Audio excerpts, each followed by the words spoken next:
El Día Internacional de Lucha contra la Corrupción, así es que estamos con René Fernández, ministro secretario del ramo, del área. Hola René, ¿cómo le va? Gracias por venir. Muchas gracias por la invitación, Pablo. Buenos días a vos y a toda la audiencia y un placer estar contigo aquí en esta fecha que es tan paradigmática, que es tan simbólica, porque bueno, si bien todos los días estamos trabajando en este aspecto, siempre es importante marcar un hito, marcar un momento para reflexionar más centradamente o reflexionar más profundamente sobre este fenómeno que forma parte de uno de los elementos que tenemos que mejorar en nuestra sociedad. Usted sabe, ministro, que contra la corrupción no se puede cuando es algo enraizado culturalmente. Y no es un misterio. Hace unos días, cuando recordábamos a Eligio Ayala, todo el mundo en las redes sociales, fotos de Eligio Ayala, frase de Eligio Ayala, y mucho se recompartió esa frase de su libro Migraciones, donde él habla de cómo en esa época, 1917, cuando él escribió el libro, que los partidos políticos se sirven del Estado, son un grupo de amigos, que un día conspiran, que mañana se pelean, que quieren al Estado como un botín para servirse del Estado. Parece que está hablando de hoy. ¿Por qué traigo a colación la frase? Porque es algo que evidentemente es transversal a la cultura de los partidos políticos paraguayos, de la gente en Paraguay que se ha dedicado a la vida pública a lo largo de los años y que en estos últimos años obviamente es como que se ha vuelto peor. Bueno, contra todo eso, ¿qué avances puede decirnos, ministro, que usted pudo constatar o puede presentarnos en un año y medio que hace que está ahí o un poco menos? Sí, bueno, justamente estamos trabajando en varias iniciativas desde el gobierno nacional vinculadas a los dos ejes principales que tenemos identificados en ese sentido. Por un lado está el eje de la transparencia, que es una forma de prevenir la corrupción, y también el eje de integridad, que tiene que ver con los códigos de ética, el buen actuar dentro de la función pública y también la persecución de los hechos punibles o conductas irregulares de los funcionarios, ¿verdad?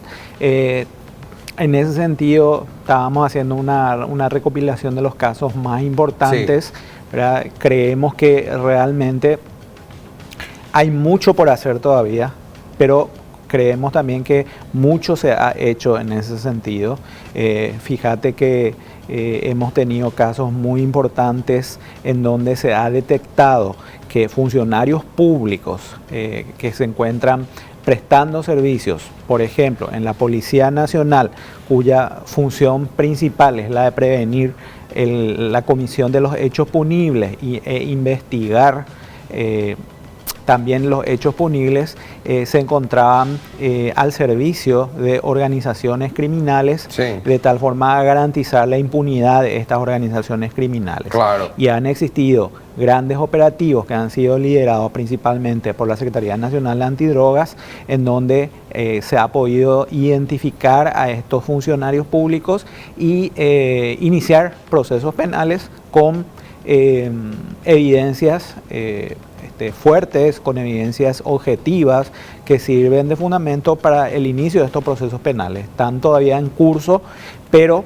te doy un elemento, o sea, un caso importante, además de otros que se han iniciado y que se encuentran hoy día en proceso, casos en la Dirección Nacional de Aduana, donde también grupos de funcionarios encargados de prevenir y combatir el contrabando en nuestro país, que es un fenómeno que afecta a la economía, que afecta a los puestos de trabajo. Bueno, contrariamente a su deber, se dedicaban a garantizar el libre acceso de mercadería de contrabando. Bueno, ese es un caso también que fue muy iniciado, muy emblemático. ¿Saben a mí lo que me preocupa de esos casos? Sí. Que revela el modus operandi y hasta qué punto. O sea, el que ocupa un cargo, lo primero que piensa es eso. Y fíjese, voy a controlar la corrupción, resulta que es contrabandista. O sea, entra a lucrar con los que hacen contrabando. Sí. Voy a controlar el narcotráfico, resulta que entro ahí y lucro de los narcotraficantes. Esos son casos gravísimos, Así es. gravísimos, pero han digamos, sido objeto de investigación. Claro, y justamente señalan los estudiosos de la sociología y de la criminología que realmente lo que disminuye la comisión de los hechos punibles como un elemento de prevención no es el aumento de las penas, sino es el aumento de la sensación de riesgo, es decir, que no exista impunidad. Que no exista impunidad. Es decir, en la medida que aquellas personas que se dedican a cometer este tipo de conductas se sientan sometidas o perciban el riesgo de la persecución penal, va a disminuir proporcionalmente también ese tipo de conductas. Y en la medida que exista impunidad, va a aumentar. Entonces, un elemento importante es justamente la persecución de esto, la investigación y la persecución de estos hechos. Mire, ministro, ustedes va a venir otro ministro anticorrupción, o por ahí se desmantela la oficina y después se nombra otro, no importa. Usted no va a poder evitar que todos los funcionarios públicos no sean corruptos. Usted no va a poder evitar eso. Lo que quiere ser corrupto eso se ve favorecido por la estructura. Y nuestras instituciones son débiles. O sea, si acá no hay castigo y persecución y castigo, y no veamos que un pez gordo, por más pez gordo que sea, reciba una dura condena por corrupto, siempre va a haber la sensación de impunidad. Pero lo que usted sí puede hacer es lo siguiente: sentar las bases de que cuando usted se vaya del cargo, acá queden unos sistemas y unos mecanismos que les limite a los corruptos. ¿Por qué? Porque haga que todo sea más transparente. Acá estoy mirando de reojo los gráficos y vamos a usar ya los datos concretos de Steffi. Podemos, aquí tenemos, por ejemplo, Secretaría de Prevención del Lavado de Dinero, una de las instituciones más criticadas por todo lo que pasó con Messer y compañía. 11 causas penales, 72 sumarios instruidos en la Dirección Nacional de Aduanas, Senat 7 causas penales, sí. 11 procesos penales, 30 sumarios administrativos registrados en el portal de la Secretaría. Este es el sistema de seguimiento de casos de la CENAC. Este es el total en el periodo, que son 3.049 denuncias que están siendo procesadas. De corrupción.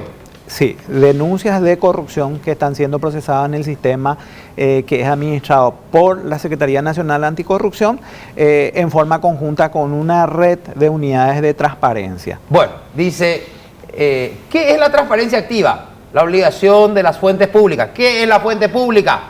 El ministerio, cualquier institución pública es la fuente, es el que te tiene que informar no solo lo que hace, no solo lo que planea, te tiene que informar que ahí trabaja Beatriz, José, Pepito y Merenganito y ganan tanto y su cargo es tanto. Entonces, digamos... Así mismo, y ahí podemos ver también en el cuadro el resultado del último monitoreo. En la siguiente... La siguiente placa. Placa está el resultado del último monitoreo realizado por la Senat. La Senat, conforme al decreto reglamentario de la ley 5.282, es la entidad encargada del monitoreo del cumplimiento. ¿Esto? Exactamente. Esto. Es uno de los cortes que tenemos. Espera, promedio general del grado de cumplimiento de la ley 5.288 del 2014. ¿Qué es la ley 5.282? De acceso a la información. Muy bien. Promedio del grado de cumplimiento. Poder Ejecutivo. Entonces, aquí tenemos organizadas las distintas entidades. Poder Ejecutivo, Administración Central, Poder Judicial. Después tenemos entidades descentralizadas como IPS, etcétera, entes autónomos, autárquicos. Bueno, el corte que nosotros hacemos acá tiene que ver con el análisis realizado en las distintas páginas web de estas entidades. Sí. Que dan cumplimiento a la ley 5.282. La ley 5.282 de acceso a la información pública establece unos parámetros mínimos, es decir, cuáles son las informaciones que tienen que estar disponibles al público. Entonces, en base a una planilla, a ese formato establecido por la ley, se hace un monitoreo y bueno, este es un resultado que arroja a octubre del 2019, lo que nos genera en ese sentido es la necesidad de ir profundizando el cumplimiento de la ley 5.282. Permitime, sí, por favor, atender. 67 dice Poder Ejecutivo. ¿Qué quiere decir 67? 67% es un promedio, 67% de cumplimiento de el grado de informaciones que deben estar expuestos en las páginas web porque dice institucionales. entidad descentralizada, por ejemplo, dice 100% de cumplimiento. Sí. ¿Cuál es la diferencia entonces entre los ministerios del Poder Ejecutivo y la... ¿Cuál es la diferencia? ¿Qué es lo que las entidades descentralizadas sí están publicando y el Poder Ejecutivo no está publicando en promedio? Bueno, hay una planilla, hay vamos a decir, una plantilla básica en donde están todas las informaciones requeridas. En realidad es muy variable porque estamos hablando de unas 100 entidades que han sido monitoreadas, ¿verdad? Entonces, en cada una, inclusive hay una variable, tenemos un poco algunos datos y es muy variable, no te podría decir puntualmente. Pero hay algo sí que me puede decir, yo sí. sé que tiene acá en la lengua, ¿qué es lo que más o menos la mayoría no está publicando? No me vaya a decir sueldos. No. El capítulo de nóminas generalmente es publicado porque hay que tener en cuenta que ahí hay otra ley que es la 5.189 que establece como una obligación cruzada. Sí. Así como también se debe publicar en virtud a la 5.282, se debe publicar en virtud a la 5.189. Y la 5.189 es monitoreada por la Secretaría de la Función Pública, que también establece un ranking de cumplimiento. Entonces, ¿pero qué es lo que no cumplen? Tiene que haber algo, René, que más o menos la mayoría no cumple. Te voy a decir, uno de los casos más comunes que no son publicados, sí. Las auditorías externas y las auditorías institucionales. Las que son publicadas están muy desactualizadas. Se publican, están publicadas, por ejemplo, auditorías de hace 3 o 4 años. Claro, que no es ni siquiera de este periodo. Exactamente. Entonces, todas esas circunstancias han sido comunicadas a cada uno de los organismos de tal forma a que corrijan y que se adecuen a la ley. ¿Cuál es la institución más incumplidora? Vamos, René, que en privado yo sé que le decía al presidente, acá están los datos. Bueno, fueron comunicadas estas informaciones acá, una de las autoridades institucionales, por decirte, la Policía Nacional tiene un rango bastante bajo. ¿Qué, por ejemplo, no cumple la policía? Por ejemplo, algo... licitaciones, no me vaya a decir licitaciones. Uno de los ítems que te mencioné es el de las auditorías.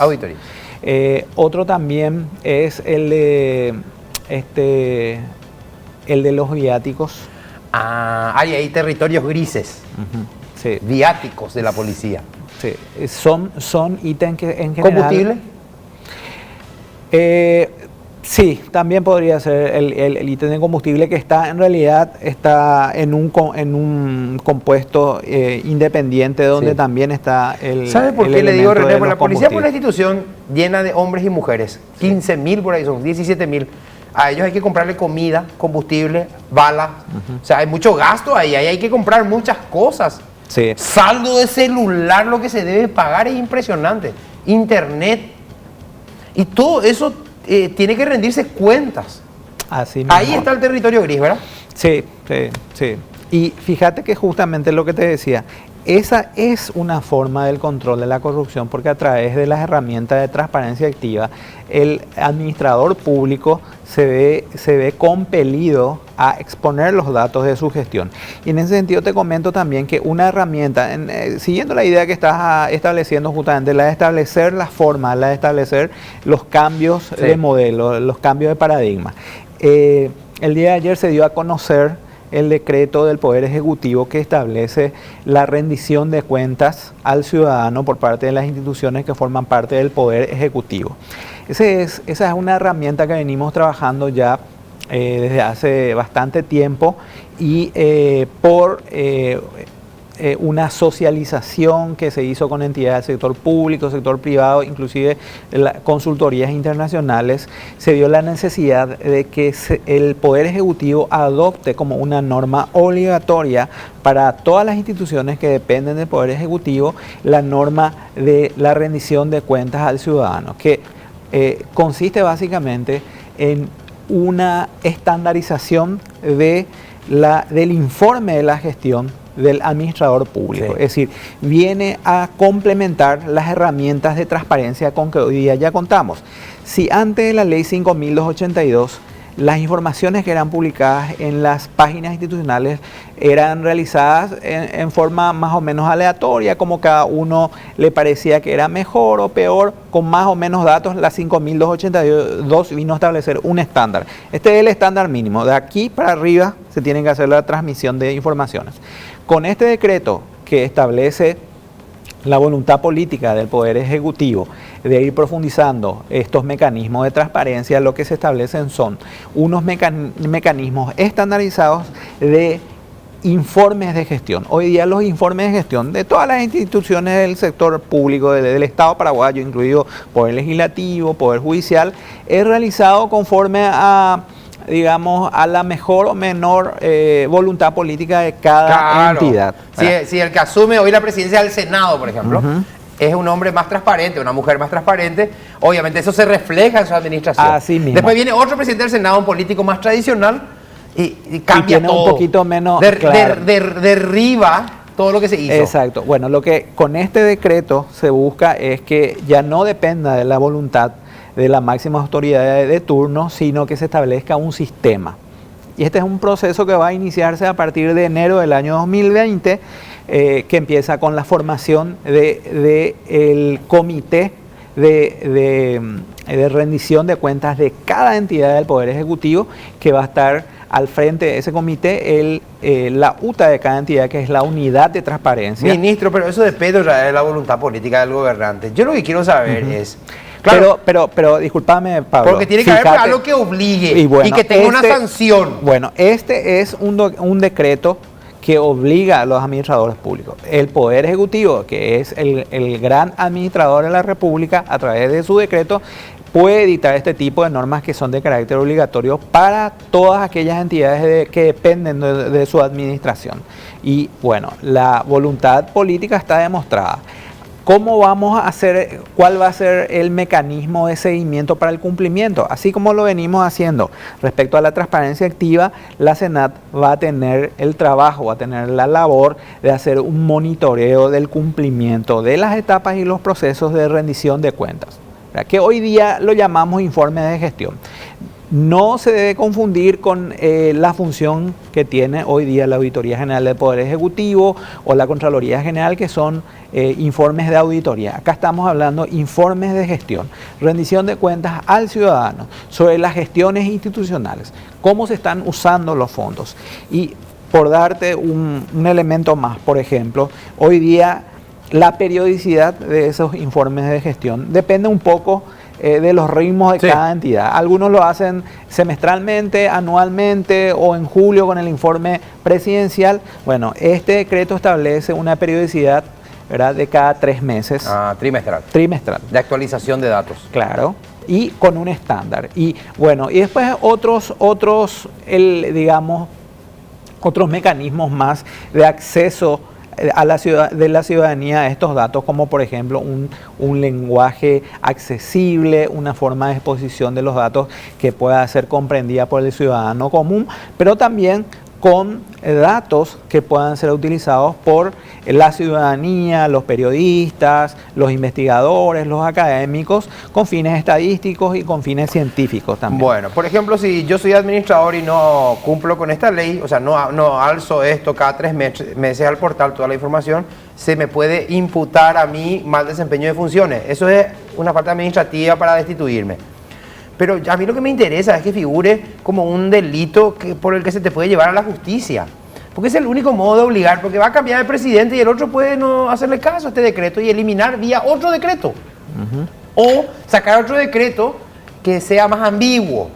A eso me refiero, ministro. Claro. Bueno, y ese es un trabajo que tenemos que seguir haciendo. Te doy un dato. Nosotros venimos trabajando con un proyecto, con 2 proyectos de ley, pero uno principalmente que tiene que ver con integridad y ética en la función pública, que hoy día no tenemos. Hoy día tenemos una serie de normas legales que están más o menos diseminadas en el ordenamiento y no están consolidadas, no están sistematizadas. Entonces, hay algunos aspectos en la función pública que hoy no están siendo regulados, o si están regulados solamente por decreto, que tienen el defecto que mencionás, que depende mucho de la voluntad política del administrador de turno, y queremos, a través del proyecto que estaría siendo presentado en el inicio del siguiente periodo parlamentario, poner en discusión aspectos como, por ejemplo, la declaración de intereses de los funcionarios. Hoy día no existe un sistema de declaración de intereses de los funcionarios en la función pública, y ese ya es un estándar internacional que recomiendan los organismos internacionales como la OEA, la ONU, en donde el funcionario, sobre todo el administrador, pero en general, debe exponer cuáles son sus intereses, si formó o forma parte de una sociedad anónima, si ejerció algún tipo de función en alguna empresa dedicada a prestar servicio al Estado, cuál es su grado de vinculación, ya sea societaria, a través de parentesco, que haga necesario que esa vinculación sea expuesta para el momento en que tengan que ser tomadas determinadas decisiones, de tal forma a generar, por ejemplo, mecanismos de excusación, que hoy día no tenemos un mecanismo para que el ciudadano se excuse de tomar ciertas decisiones debido justamente a la que no está arreglado. No está arreglado. Lo otro también que no está arreglado, y discúlpame que te interrumpa, los mecanismos del lobby parlamentario y administrativo. Pero eso nunca se va a arreglar. Pero mira, fíjate que eso hoy día ya es un estándar internacional. En Estados Unidos se arregló después de un siglo. Ellos tienen toda una tradición. Sí, pero se arregló después de un siglo. Así mismo. Pero fíjate que hoy día, digamos, es una actividad que existe. Existen lobistas, existen grupos de interés que llegan a parlamentarios, que llegan al poder administrativo, al poder ejecutivo, otros poderes del Estado, cuando hay determinadas compras, cuando hay determinadas licitaciones, y lo importante, o sea, lo necesario en este caso es arreglar. Transparentar esa gestión. René, eso vengo escuchando desde el año 93.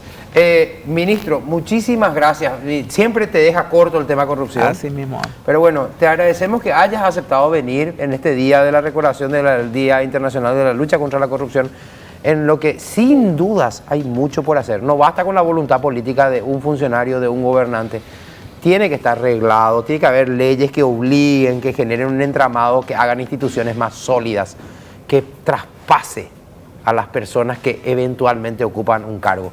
Era René Fernández, nuestro ministro secretario de la Anticorrupción. Muchas gracias. Vamos a la pausa. Hay más invitados cuando regresemos.